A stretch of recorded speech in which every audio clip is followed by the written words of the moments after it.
terlibat seperti yang Ibu jelaskan tadi. Ini harus ya menjelaskan langkah-langkah bagaimana atau alasan mengapa fenomena itu terjadi. Yang kedua, bersifat faktual. Ayo, apa itu faktual, Muti? Bersifat atau sebagai fakta. Oke, betul, pintar ya. Muti pasti semalam belajar nih, nggak scroll TikTok aja kerjaannya. Yang ketiga, informatif. Tentunya teks eksplanasi ini harus membawa wawasan baru bagi pembaca gitu. Yang keempat, umum. Biasanya menjelaskan fenomena umum seperti tanah longsor, tsunami, banjir, atau tentang gerhana bulan. Itu juga bisa disajikan pada teks eksplanasi. Lalu strukturnya apa saja ini penting ya, karena kita akan ada latihan ya anak-anak setelah ini. Jadi anak-anak harus memahami terlebih dahulu apa saja sih struktur yang harus ada pada teks eksplanasi. Yang pertama, ini di bagian pembuka itu ada pernyataan umumnya. Ini berisi tentang pengenalan atau gambaran awal tentang fenomena yang akan dijelaskan. Misal, oh banjir itu apa? Gitu. Tanah longsor itu peristiwa apa sih? Gitu. Lalu identifikasi apa aja yang bakal dibahas.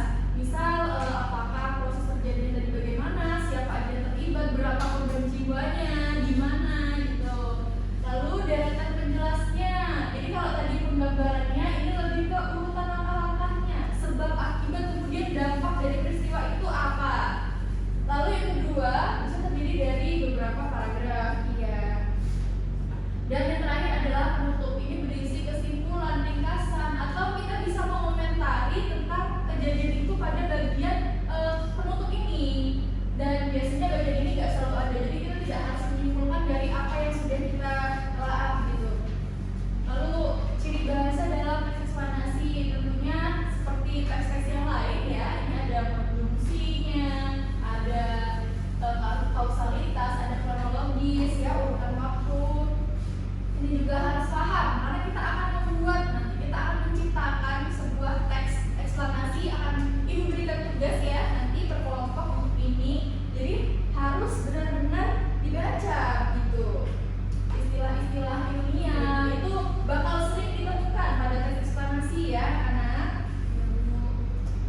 Nah, jadi anak-anak, kesimpulannya ini teks eksplanasi adalah jenis tulisan yang bertujuan untuk meningkatkan pemahaman membaca, menguraikan peristiwa secara faktual dan logis, dan harus ada ini ya hubungan sebab akibat mengapa atau proses terjadinya bagaimana suatu fenomena alam atau sosial.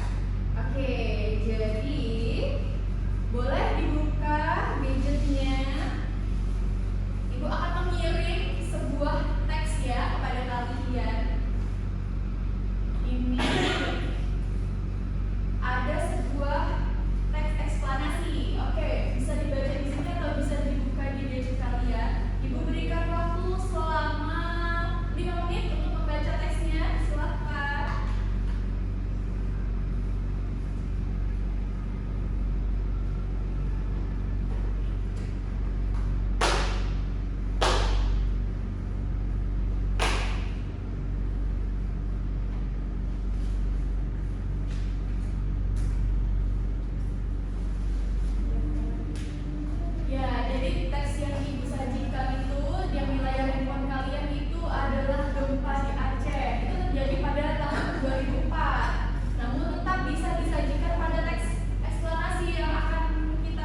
di wilayah Tasikmalaya.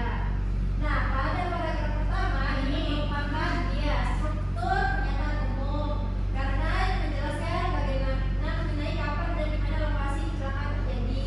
Baik. Selanjutnya di paragraf kedua yang dari kondisi itu dijelaskan mengenai bagaimana proses terjadinya kecelakaan secara detail.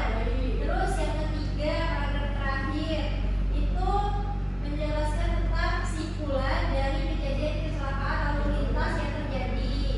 Disebutkan bahwa kecelakaan itu tidak ada korban jiwa, hanya luka luka. Nah, paragraf ketiga ini merupakan bagian ulasan dari teks tersebut. Oke, tepuk tangan dulu.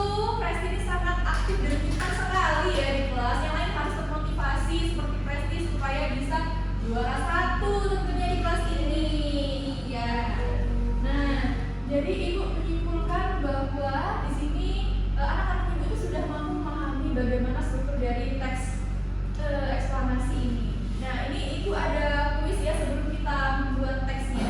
Itu silahkan di scan ya, silahkan di scan. Nah, ini ada 5 soal ya, silahkan di scan. Oke, sudah di scan. Oke, silahkan dijawab ya. Ibu mau lihat dulu nih nilai dari anak-anak Ibu itu berapa sih kalau sudah ada ujian dadakan seperti ini. Wow, sudah ada yang mengirimkan ya, Calista 70. Ibu lihat belajar Calista. Anaya 100. Wow, yang lainnya sudah ada yang bilang aku cuma 40. Kalau lagi males. Oh, jadi tidak boleh ya. Denny nyontek. Oke, jadi kita bisa dulu nih anak-anak Ibu. Jadi anak-anak Ibu sudah membaca sosial media belum belakangan ini? Iya. Ya, jadi ya kita Indonesia ini sedang berduka, di mana terjadi banjir bandang yang sangat luar biasa di Tapanuli ya, di Sibolga. Itu tuh ada tanah longsor, ada banjir. Itu penyebabnya apa? Kalau dari anak-anak Ibu baca? Yang saya baca ya dari berita-berita itu yang pertama karena kondisi cuaca iklimnya memang tidak stabil. Terus yang kedua adanya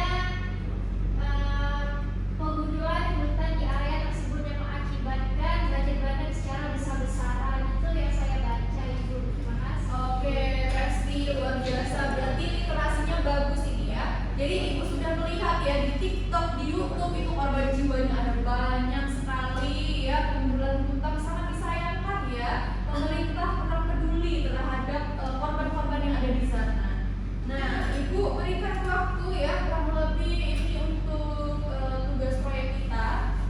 Karena ini adalah menciptakan suatu karya, jadi silahkan baca ya sebanyak-banyaknya mengenai kasus banjir di Sibolga ini, longsor banjir di Sumatera Utara. Lalu tentukanlah satu judul mengenai topik yang akan kita buat sebagai teks eksplanasi begitu. Tadi kan sudah Ibu jelaskan ya apa aja strukturnya gitu. Kemudian bagaimana sih cara membuat teks itu, harus terdapat apa saja gitu. Nah, lalu nanti Ibu akan kirimkan formatnya. Kalian bentuk kelompok berisi 3 orang ya. Jadi dengan topik yang sama kita membuat suatu teks harus ada struktur teksnya dulu nanti dijelaskan.